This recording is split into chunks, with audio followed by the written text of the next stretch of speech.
అని చెప్పి చెప్పడం జరిగింది. మేము ఇప్పుడు న్యాయ వ్యవస్థకి ధన్యవాదాలు చెప్తూనే వాళ్ళు చెప్పకముందే ప్రభుత్వమే ఈ తప్పు చేసిన వాళ్ళు ఎవరో వాళ్ళ మీద మీరు కేసులు పెట్టాలని మేము డిమాండ్ చేస్తున్నాం. ఇవాళ ఎంఆర్ఓ ఇది నిజంగా గవర్నమెంట్ ల్యాండా కాదా చూడండి. మీరు గవర్నమెంట్ ల్యాండ్ కూడా కోల్చమని ఆర్డర్లు ఇచ్చారా? మీరు ఇచ్చారా? లేకపోతే వీళ్ళు అత్యుత్సాహమా?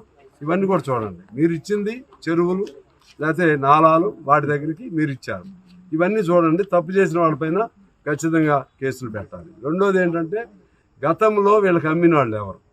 ఒకవేళ ఆ అమ్మిన వాళ్ళ దగ్గర నుంచి వసూలు చేసి వీళ్ళకి పూర్తిగా నష్టపరిహారం ఇస్తారా? మీరే ఇస్తారా? వాళ్ళపైన మీరు కేసులు పెడతారా? పెట్టరా? వాళ్ళపైన పెట్టకుండా 40 ఏళ్ల నుంచి ఈసీలు ఇవన్నీ కూడా ఉన్నాయి వాళ్ళ దగ్గర లేకపోతే రిజిస్ట్రార్ ఆఫీసుల వాళ్ళ మీద, రెవెన్యూ వాళ్ళ మీద, లేకపోతే ఇంకా పర్మిషన్ ఇచ్చినటువంటి అప్పుడు మంత్రులు అండగా ఉన్న వాళ్ళు ఎవరు మంత్రులా లేకపోతే ఇంకోళ్ళ అటువంటి ఏమన్నా ఉంటే ఇది దాని అర్థం ఇక్కడ ఈ ప్లేస్ అని కాదు. ఇవన్నీ కూడా మొత్తంగా నగరంలో ఇవన్నీ చూడాల్సిన బాధ్యత ప్రభుత్వం పైన ఉంది. లేకపోతే ఇబ్బందులు జరుగుతాయి. మీరు ఎంత తప్పించినా ఎంత ఏదో చేయాలని మదనపడ్డా ఒక్క తప్పు జరిగితే చాలు మొత్తం కూడా వినాశనం అవుతుంది. కాబట్టి ప్రభుత్వం జాగ్రత్తగా ఉండవలసిన అవసరం ఉందని మేము హెచ్చరిస్తున్నాం.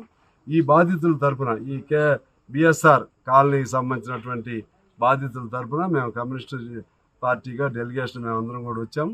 ఖచ్చితంగా ఈ అంశాన్ని ప్రభుత్వం దృష్టికి తీసుకువెళ్తాం. ఎక్కడ ఇబ్బంది అయినా సరే మా బాధ్యత మేమే రెచ్చగొట్టడానికి కాదు. రెచ్చగొట్టి దీని నుంచి ఏదో పేలాలు ఏరుకోవటమే కాదు. మేము న్యాయబద్ధంగానే అనుసంధానం చేయడానికి వచ్చాము. ఖచ్చితంగా బాధితులకు న్యాయం చేయడం కోసం అవసరం అనుకుంటే ముఖ్యమంత్రి గారి దగ్గరికి తీసుకెళ్ళడానికి కూడా ప్రయత్నం చేస్తాం. అలాగే హైడ్రాకి సంబంధించినటువంటి వాళ్ళు ఇంకెవరెవరు అధికారులు ఉన్నారో వాళ్ళతో కూడా మేము మాట్లాడడానికి ప్రయత్నం చేస్తాం. ఈలోపు మాత్రం తప్పు చేసిన వాళ్ళు ఎవరో వాళ్ళని మాత్రం మీరు గమనించి వాళ్ళ పైన తగు చర్యలు తీసుకోవాలి. ఎంఆర్ఓ లాంటి వాళ్ళు తప్పు చేస్తే ఆమె లేడీ ఆఫీసర్, మాకు సానుభూతి ఉంది. కానీ తప్పు చేసినందుకు ఒక్కళ్ళైనా మీరు చర్య తీసుకుంటే, ఒక్కళ్ళైనా సస్పెండ్ చేస్తే రెండోసారి వాళ్ళ మనోధైర్యం ఏం దెబ్బతిందో వాళ్ళకి ఇంకా జాగ్రత్తగా ఉండడానికి అది పనికి వస్తుందని చెప్పి మేము తెలియజేస్తూ గవర్నమెంట్ సానుకూలంగా ఉండాల్సిన అవసరం ఉందని తెలియజేస్తూ బాధితులు ధైర్యంగా ఉండమని కోరుతూ మీకు సాధ్యమైన మేరకు న్యాయం చేయడానికి మేము కృషి చేస్తాం, చిత్తశుద్ధితో కృషి చేస్తామని తెలియజేస్తూ అందరికీ నమస్కారం.